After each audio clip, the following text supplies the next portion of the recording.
Alhamdulillahirabbil alamin. Pada pagi hari ini saya berkesempatan untuk berbincang-bincang ya dengan Ustadz Yahid Mubarak, Dr. Ustadz Yahid Mubarak. Dan sahabat Al-Qur'an, untuk tema kali ini dalam bulan suci Ramadan, kami akan eh, mengangkat tema eh, apa saja yang merusak kita dalam melakukan ibadah puasa. Assalamualaikum Pak Ustadz. Waalaikumsalam warahmatullahi wabarakatuh. Pak Ustadz, ini kan kita baru menjalankan ibadah puasa ini yang hari kedua ya Pak Ustadz ya, hari kedua. Namun demikian ini ada saja kita melihat banyak godaan-godaan puasa itu, seperti misalnya godaan puasa ketika kita melihat, kemudian dalam kita berperilaku kehidupan sehari-hari, kemudian yang tidak kita sadari dalam emosional kita menangis. Nah, ini banyak sekali yang seringkali milenial ya, kaum milenial atau juga eh, mereka-mereka yang di luar sana masih belum memahami apa saja yang membatalkan puasa dan apa saja yang makruh. Tentu saja ini sangat penting sekali sebelum kita lebih jauh melangkah puasa pada 28 hari lagi ya. Selama hari kedua ini, mudah-mudahan dengan kita mengetahui apa saja yang merusak ibadah kita dalam puasa, ini sebagai rujukan. Bisa dijelaskan Pak Dr. Ustadz ya?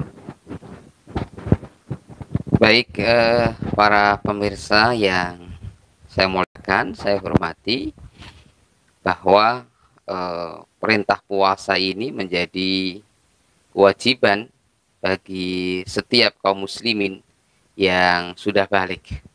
Maka sudah barang tentu puasa ini ada hal-hal yang bisa membatalkan. Semua ibadah itu ada yang bisa membatalkan, ya, termasuk puasa, gitu, termasuk puasa Ramadan ini. Bahwa Allah Subhanahu wa taala berfirman, A'udzubillahi minasyaitonirrajim. Bismillahirrahmanirrahim. Ya ayyuhalladzina amanu kutiba alaikumusiyam. Diwajibkan bagi kalian orang-orang yang beriman itu berpuasa, ya. Dan puasa ini sekali lagi sudah juga diperintahkan oleh Allah Subhanahu wa taala terhadap umat-umat sebelum kita, yang jumlah nabi itu 124.000 nabi. Nah, itu juga ada perintah untuk saum puasa. Kembali lagi ke puasa. Jadi Allah SWT juga melanjutkan firman-Nya dalam surat Al-Baqarah ayat 187. Allah SWT berfirman, wa kulu washrabu hatta yatabayyana lakumul khaytul abyad minal khaytil aswad minal fajr. Jadi makan dan minumlah kalian sehingga jelas, ya, benang hitam ke benang putih, maksudnya adalah fajar, gitu ya. Nah, oleh karena itu ada hal-hal yang bisa membatalkan saum kita, ibadah puasa kita. Ya, ini gampang diingat-ingat. Yang pertama, dalam ilmu-ilmu fikih itu dikatakan memasukkan, ya, sesuatu ke 5 lubang dengan sengaja. Nah, memasukkan dengan sengaja ke 5 lubang. Apa saja itu? Di antaranya adalah mulut, ya, mulut kita. Kemudian apa? Hidung. Kemudian apa? Entah cairan apa dengan sengaja tadi, ya. Itu, maka itu membatalkan. Apalagi dimasukkan ke duburnya, ya, yang keluar air besar, dimasukkan juga di lubang keluar kencing misalnya, itu juga tidak boleh. Ya, pengobatan yang memasukkan cairan-cairan ke tadi yang disebutkan ada 5 lubang itu, maka bisa membatalkan puasa, ya, kalau dengan sengaja. Berikutnya apa lagi? Ini juga penting, ya. Berikutnya adalah yang membatalkan puasa itu muntah dengan sengaja. Ya, muntah dengan sengaja itu misalnya ini ya dipegang-pegang itu ya karena apa namanya? Haus, sangat haus sekali gitu. Tahu-tahu karena dipegang-pegang seperti itu atau dimasukkan eh, jari jemari kita ke mulut gitu sehingga bisa muntah ya, maka itu bisa membatalkan puasa gitu. Maka harus hati-hati ini bagi siapapun itu, terutama milenial, hati-hati ya gitu. Atau misalnya ada sesuatu yang memang bisa menjadikan kita ini bisa muntah dengan sengaja, misalnya penggunaan apa namanya yang tidak lazim misalnya di setiap hari kita, misalnya parfum atau lotion, itu hati-hati ya, itu bisa membuat kalau berlebihan itu muntah ya dengan sengaja, maka membatalkan puasa ya. Apalagi diantara yang bisa membatalkan puasa adalah yang anak-anak muda gitu ya, yang sering lakukan itu onani misalnya ya dengan sengaja gitu, atau melakukan hubungan apa suami istri itu di siang hari, itu membatalkan puasa. Adapun misalnya mimpi ya, mimpi keluarnya air mani ya tanpa sengaja, itu tidak membatalkan apa puasa. Jadi misalnya milenial ini karena nafsu syahwatnya besar gitu ya, kemudian dipegang-pegang alat kemaluannya itu ya, dan keluar akhirnya air mani ya, itu maka sudah pasti membatalkan apa puasa. Itu dipegang-pegang atau disentuh, itu pokoknya membatalkan puasa. Bagi kaum Hawa misalnya haid, nah itu haid itu juga bisa membatalkan apa puasa. Dalam teori fikihnya ya, dalam teks fikihnya adalah bagi wanita 9 tahun ya, itu sudah bisa haid ya. Sekarang sudah banyak itu Pak Hais bahwa anak-anak SD itu ya, anak-anak SD yang akhwat-akhwat itu sudah haid ya. Dan haid ini paling cepat 24 jam, paling cepat ya. Dalam fikihnya seperti itu, 24 jam, kemudian mungkin bisa 1 pekan gitu ya. Atau mungkin Pak Hais, wanita itu paling lama 15 hari. Ya, 15 hari. Dan apa namanya, kalau selebih 15 hari dalam fikih itu adalah mungkin itu penyakit ya, atau yang disebut dengan apa namanya, darah kotor gitu. Nah, apalagi yang bisa membatalkan puasa, diantaranya bagi wanita melahirkan ya, misalnya istri-istri para pemirsa gitu ya, di hari yang kedua ini ternyata melahirkan gitu ya, maka bisa membatalkan puasa ya. Setelah itu apa, nifas ya, nifas itu juga bisa apa, membatalkan puasa. Yang tidak kalah pentingnya sekarang banyak sekali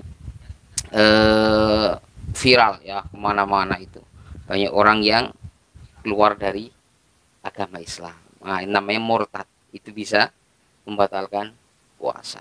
Kemarin viral ya, banyak tokoh gitu ya, ada tokoh nasional gitu ya, yang sengaja itu diekspos secara besar-besaran keluar dari agama Islam, itu namanya murtad. Kalau ini Ustaz, untuk yang berkeluarga nih ya, mungkin juga harus tahu juga bagaimana nih, terutama untuk pengantin-pengantin baru ya, uh, dalam puasa itu kita boleh nggak mendekati istri. Nah, kemudian batasan-batasannya seperti apa sehingga kita tidak batal puasanya atau tidak rusak puasa kita. Ya. Nah, ini pertanyaan juga penting gitu ya. Ada banyak kan pengantin-pengantin baru itu yang mungkin memang syahwatnya itu tidak terkontrol gitu ya.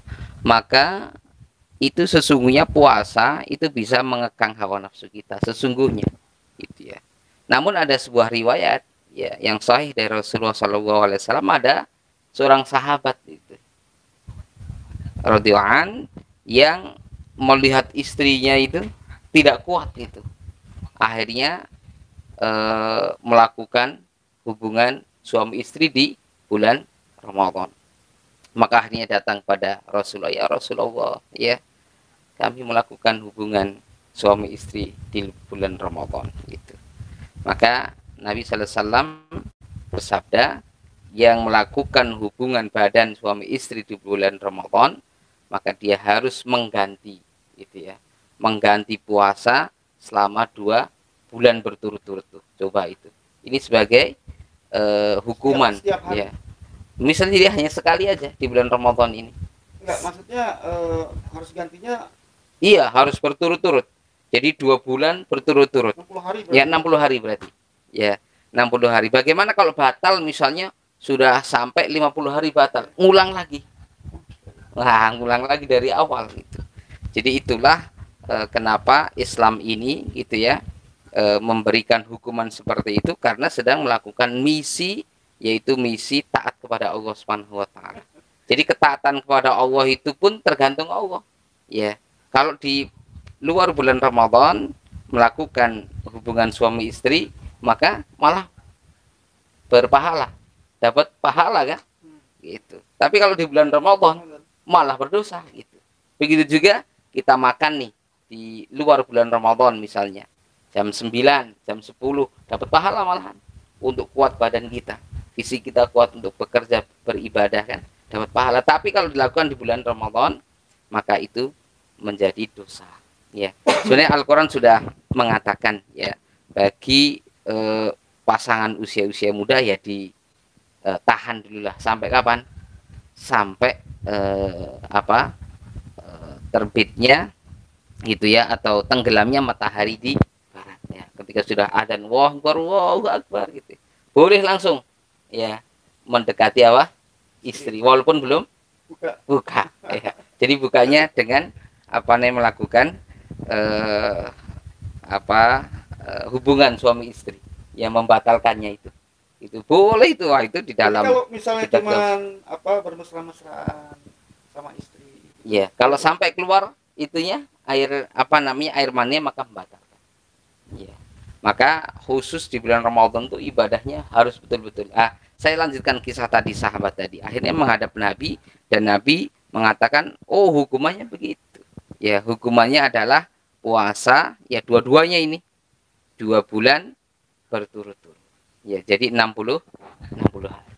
Kalau misalnya tidak bisa gitu, kata Nabi Shallallahu Alaihi Wasallam, memberikan makan ya bagi fakir miskin ya. Kalau nggak bisa itu adalah memberi makan setiap hari atau cukup sekali saja? Itu sekali sebanyak 60 orang berarti. Oh, selama 60 ya, orang. Bukan selama 60 orang. 60. Ya, misalnya mau sehari boleh dipanggil tuh fakir miskin. Seharga ya. Makan yang seharga makan dia makan. Ya. Jadi misalnya pasangan suami istri yang baru ini sekali makan misalnya ya 300.000. Wow, masih muda gitu kan. Berarti kali aja. Ya 300.000 kali 60 berapa? 3. Iya 1.800.000 kan? Ya, betul kan? Kalau makannya itu? Kalau makannya 300.000 sehari. Ada orang makan 300.000 sehari? Oh, bisa di restoran maksudnya. Oh, gitu ya. Untuk ukuran standar aja, Ustaz. Ya standar berarti ya, mungkin kalau di rumah ya, kalau di Padang itu berapa? 10.000 ya. Gitu. Ya kalikan ya. Jadi memang ketika melakukan misi. Jadi kalau misalnya orang mampu nih, segini mah saya bisa bayar. Gitu. Nah, jadi begini, itu adalah ya kriteria itu harus dijalani dulu. Ya, yang pertama tadi. Ya, kalau misalnya orang yang kaya-kaya kan gampang banget kan gitu ya. Tapi kenapa hukuman seperti itu adalah yang pertama, kalau mau nggak mampu udah dicoba nggak mampu ya baru turun yang grade kedua. Nggak mampu itu turun yang grade ketiga. Jadi memang orang-orang yang melakukan pelanggaran-pelanggaran itu ada hukumannya. Karena bulan Ramadan ini banyak juga pahala yang melimpah dari Allah Subhanahu wa taala, kan beda itu. Misalnya Pak Hais ini melakukan kunjungan silaturahmi di luar bulan Ramadan. Mungkin pahalanya 3 atau 10 gitu ya. Atau mungkin 100. Tapi kalau di bulan Ramadan melakukan liputan seperti ini silaturahmi, walaupun nggak dapat teh gitu kan, nggak dapat kopi, tapi pahalanya berlipat ya. Bisa 700, bisa 1000, bahkan unlimited. Apalagi Ya, kita menyiarkan juga ya. apalagi Orang menyiarkan. yang tidak tahu jadi tahu ya. Ya, ya. Jadi kembali lagi bahwa hukuman yang Allah berikan kepada seorang hamba yang melanggar itu sesuai dengan yang dia lakukan. Ya. Jadi al jaza ya bijinsil amal gitu. Ya, dalam sebuah hadis itu bahwa hukuman itu sebagaimana amalannya. Begitu juga reward dari Allah Subhanahu wa taala sesuai dengan amalannya. Karena Ramadan ini betul-betul banyak sekali pahala-pahalanya, maka orang yang melakukan kemaksiatan juga sama. Gitu ya. Juga sama, yaitu akan dibalas oleh Allah Subhanahu wa taala dengan yang setimpal juga. Nah, jadi yang hadis tadi, kembali ke hadis tadi, sampai akhirnya sahabat nih, ya Rasul gitu ya, bagaimana mungkin aku bisa melakukan puasa 2 bulan setara berturut-turut, yang baru beberapa hari aja saya langsung sudah ndak sanggup kan gitu ya. Nabi ketawa akhirnya. Ya, dalam hadis itu Nabi sampai ketawa gitu ya. Ya sudah, kalau begitu kamu memberikan makan fakir miskin gitu ya. Itu masih ada penawaran. Ya Rasulullah, kami ini adalah orang yang paling miskin gitu ya. Di kampung kami itu paling miskin gitu. Bagaimana mungkin kami bisa mengumpulkan banyak orang dan berikan makan? Memberikan budak, tidak bisa juga. Kami tidak punya duit gitu ya. Nah, dalam konteks hadis ini akhirnya Nabi ketawa. Setelah itu Nabi SAW mengambil kurma, ya, kurma yang bagus, kemudian diberikan. Ya sudah, ini bagikan ke fakir miskin. Kata sahabat ini masih mengatakan, ya Nabi, bagaimana mungkin, kami itu sering kelaparan gitu ya. Akhirnya Nabi lagi-lagi ketawa dan ya sudah, itu untuk kamu gitu ya. Itu untuk kamu. Memang dalam sejarah ini banyak orang-orang Badui ya, orang-orang yang datang kepada Nabi sallallahu alaihi wasallam segudang masalahnya gitu ya. Namun akhirnya menjadi hukum tersendiri. Ya, kasus sahabat yang mulia ini akhirnya menjadi hukum kan bagi umat Nabi Muhammad sallallahu alaihi wasallam yang melakukan hubungan badan suami istri dengan sengaja, maka hukumannya seperti itu. Jadi kalau misalnya lupa, misalnya gini, banyak orang yang belum tahu, kemudian dia tahu dan dia mengingat-ingat masa lalunya itu, dia sudah lupa berapa kali dia berhubungan suami istri ketika berpuasa, itu gimana hukumnya? Ya, jadi hukumannya adalah sekali. Ya, yang kalau dia tidak tahu, sama sekali tidak tahu gitu ya, maka namanya juga tidak tahu, itu diampuni. Namun ketika sudah tahu kemudian dia melakukan dengan sengaja, maka tadi hukumnya seperti itu. Oleh karena itu pentingnya kita ini harus terus belajar, terutama belajar ilmu-ilmu syar'i yang berkaitan tentang rukun Islam ya. Di antaranya apa? Puasa ini kan masuk dalam rukun Islam, maka perlu kita terus banyak belajar, perlu kita terus banyak bertanya, perlu terus kita berdiskusi ya, sehingga bermanfaat itu. Jadi melakukan satu ibadah itu jangan hanya ikut-ikutan, tapi harus berdasarkan ilmu, berdasarkan sumber yang jelas ya, dari Al-Qur'an dan juga hadis. Jadi kembali lagi, orang yang melakukan hubungan itu boleh ya di bulan Ramadan, tapi setelah berbuka gitu. Wala tubashiruhunna anil akifina fil masajid gitu ya. Kalau sedang itikaf beda lagi. Tapi kalau misalnya di malam hari ya boleh saja. Gitu ya. Ya boleh saja. Ini untuk yang mereka-mereka yang punya kampung halaman jauh ya Ustadz ya. Kemungkinan juga dalam perjalanan jauh itu musafir ya Ustadz ya. Batasan mana saja kita bisa membatalkan puasa, atau batasan mana kita tetap boleh berpuasa tapi pada akhirnya yang tidak kita ketahui bahwa puasa kita akhirnya rusak. Ya. Baik Pak His, ini pertanyaan sangat bagus sekali ya. Sekarang ini kan budaya di Indonesia bahwa ada namanya mudik. Ya, mudik itu sebenarnya sudah dicontohkan Nabi. Ya, Nabi itu juga mudik pernah. Ya, saat Nabi SAW hijrah dari kota Mekah ke Madinah. Ya, setelah itu Nabi Shallallahu Alaihi Wasallam pulang kampung ke Mekah. Ya, yang dalam kisah itu yang disebut dengan Fathul Mekah. Ya, Allah berikan dalam surat An-Nasr ini. Bukankah Nabi pulang kampung? Pulang kampung itu ya. Nah, kalau kita pulang kampung itu kan rata-rata kita kan hijrah ini. Kemana-mana kan hijrah gitu ya. Pak Hais aslinya misalnya dari Jakarta atau dari mana Lombok ke sini kan hijrah juga. Kalau pulang ke Lombok niatnya adalah pulang kampung, silaturahmi itu berpahala. Adapun fikih ini telah mengatur gitu ya. Orang yang melakukan yang diberikan safar gitu ya, yaitu yang sudah bisa dijamak atau dikosor sholat itu ya. Jaraknya berapa? Macam-macam ya, hitungannya dari 60 km ya, 80 km dan seterusnya. Nah, itu boleh untuk kita tidak saum. Wa in kuntum ala safarin fa'iddatum min ayyamin ukhra. Kalau engkau sedang safar, sedang melakukan perjalanan gitu ya, maka bolehnya untuk tidak puasa, tapi mengganti gitu ya di hari yang lain. Begitu. Misalnya mau pulang kampung misalnya ke Lombok gitu ya, boleh untuk dia puasa. Sekarang pertanyaannya misalnya sudah canggih sekarang ya dengan teknologi pesawat gitu ya. Ke Lombok paling nggak nyampe 1 jam ya, nggak nyampe 1 jam. Saya juga pernah ke Lombok, ke Bali, ke juga apa namanya nggak lama kan gitu ya. Dan sekarang sangat mudah sekali. Itu kalau dulu di zaman Nabi menggunakan kendaraan unta yang panas terik luar biasa kan. Tapi sekali lagi ini menjadi rufsoh. Kalau diambil ya maka itu tetap mendapatkan pahala. Yaitu adalah pahala orang yang melakukan safar. Ya. Tapi tetap mengganti ya.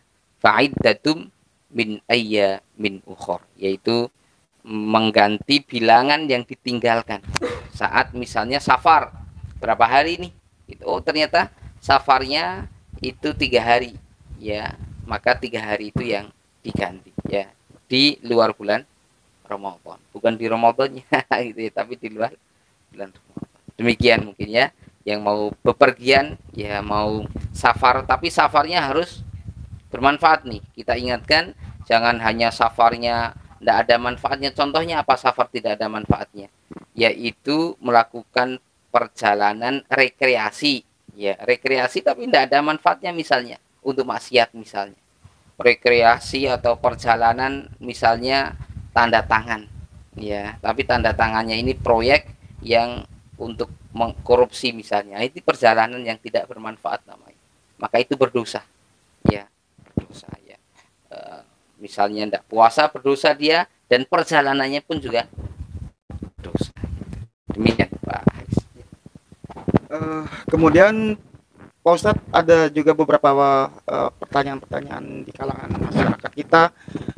Jika misalnya kita dalam menjalankan puasa ini ada semacam tugas-tugas pekerjaan yang melelahkan, kemudian kita seperti ngegrundel gitu Pak Ustadz.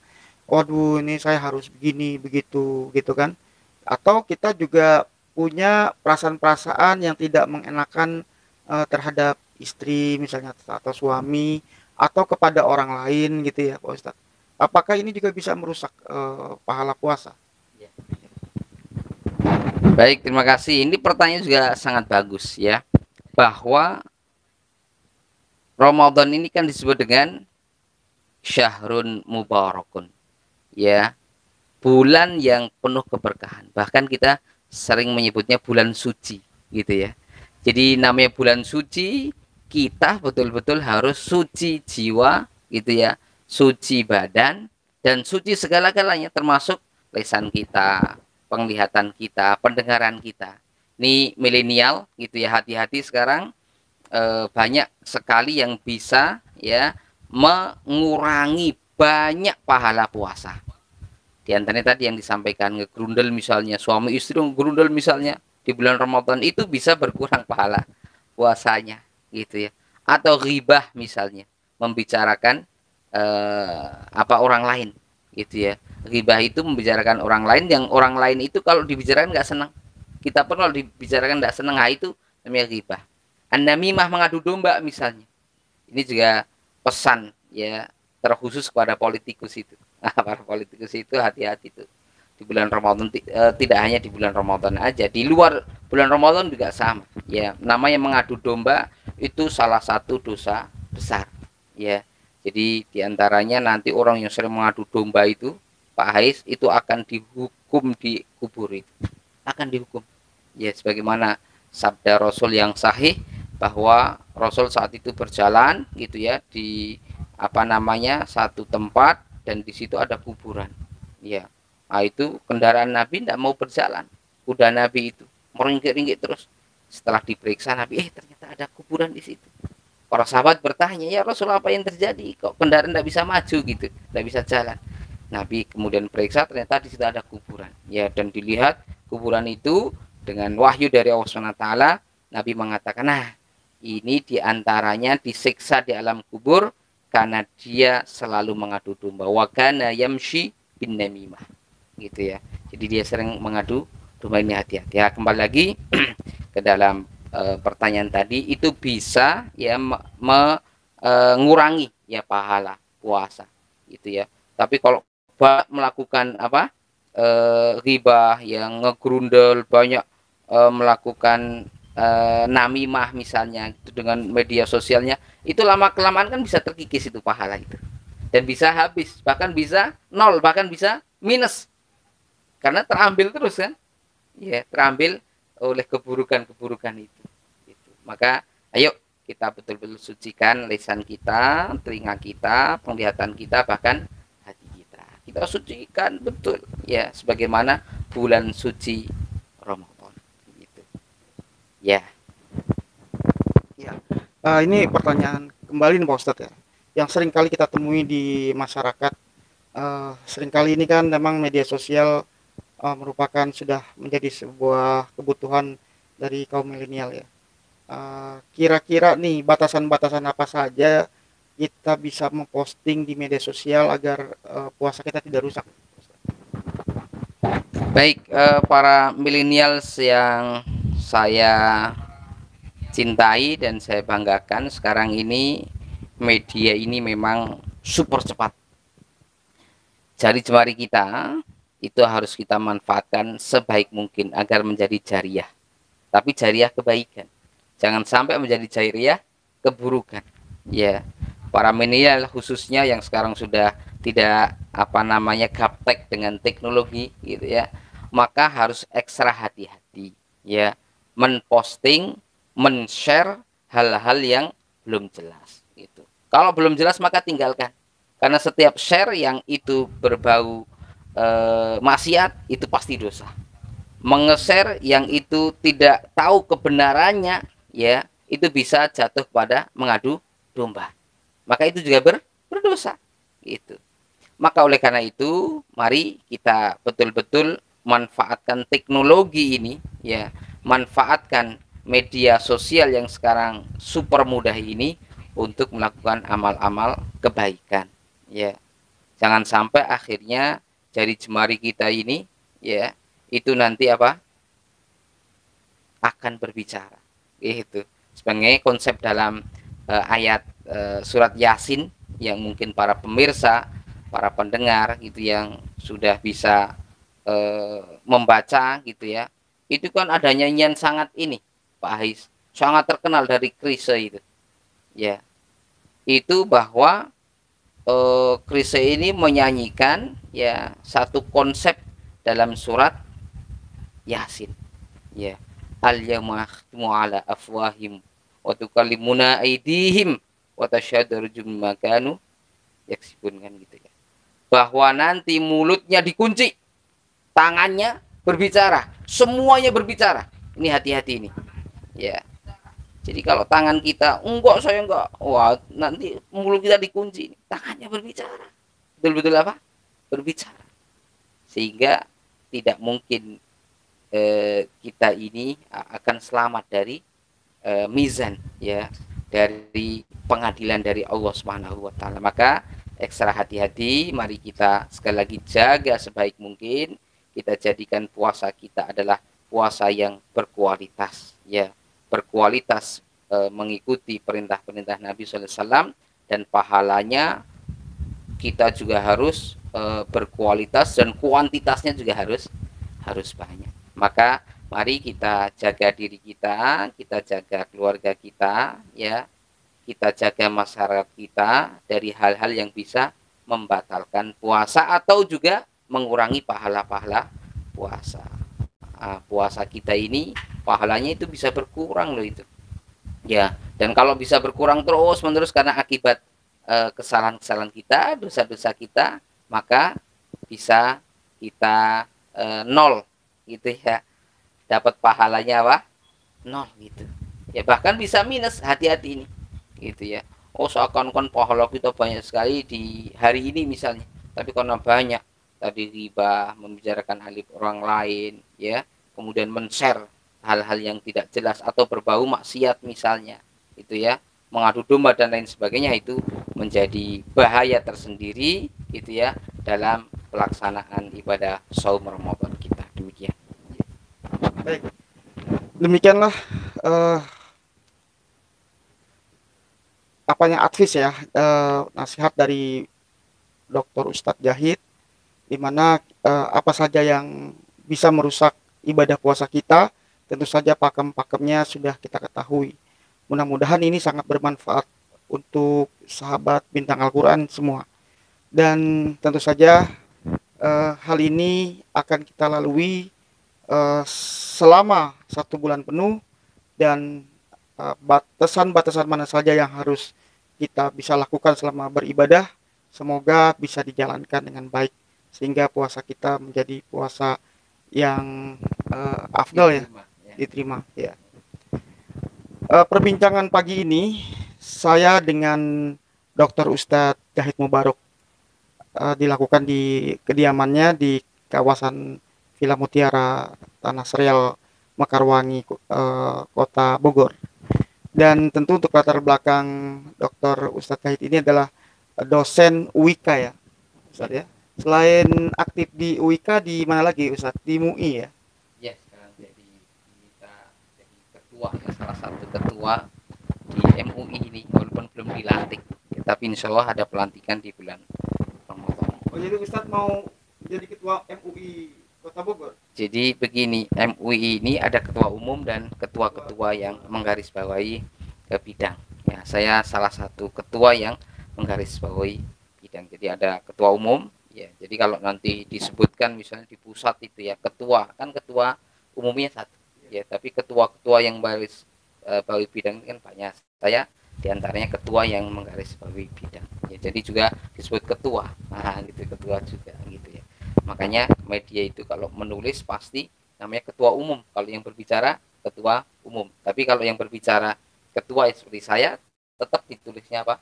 Ketua. Jadi mohon doanya, ini ada amanah baru di MUI Kota Bogor, mudah-mudahan bisa amanah. Silakan para jamaah sekalian bisa diskusi ya, bisa berkunjung di kantor MUI Kota Bogor ya, di area komplek Masjid Raya ya, Masjid Masjid Raya Baranang Siang. Ya. Demikian Pak Hais, terima kasih. Oh ya Ustadz, masalah halal sedikit ya, kita menyimpang dari tema. Masalah halal, apakah MUI masih masih bisa dilakukan oleh MUI untuk produk-produk UMKM, Ustadz? Baik, ini juga pertanyaan yang sangat bagus ya, bahwa sekarang MUI itu sudah tidak ada wewenang untuk mengeluarkan label sertifikat halal. Jadi sekarang sudah diambil oleh pemerintah, dalam hari ini Kemenak. Jadi nanti regulasinya akan terus disosialisasikan bahwa MUI hanya sebagai pendamping ya, konsultan. Nanti pun kami juga belum begitu paham seperti apa setelah halal ya, label halal yang dulu MUI itu ya diambil sekarang oleh pemerintah, dalam hal ini adalah Kemenak. Nanti kita akan lihat bagaimana regulasi yang akan sampaikan oleh pemerintah ya. Sekarang saja label halalnya juga belum jelas gitu ya, masih kontroversi di tengah-tengah masyarakat. Jadi mohon mungkin masyarakat bisa bersabar dan mendoakan yang terbaik lah. Mudah-mudahan halal yang akan nanti disampaikan oleh pemerintah itu betul-betul gampang diakses gitu ya, gampang juga untuk disosialisasikan dan mudah sekali untuk dipraktekkan di tataran UMKM kita, terutama adalah produk-produk makanan lah itu ya. Demikian. Baik, terima kasih Bapak Ustadz Dr. Jahid Mubarok. Semoga bermanfaat dalam kita menjalankan ibadah puasa. Sahabat Bintang Al-Quran, terima kasih atas perhatiannya. Assalamualaikum warahmatullahi wabarakatuh.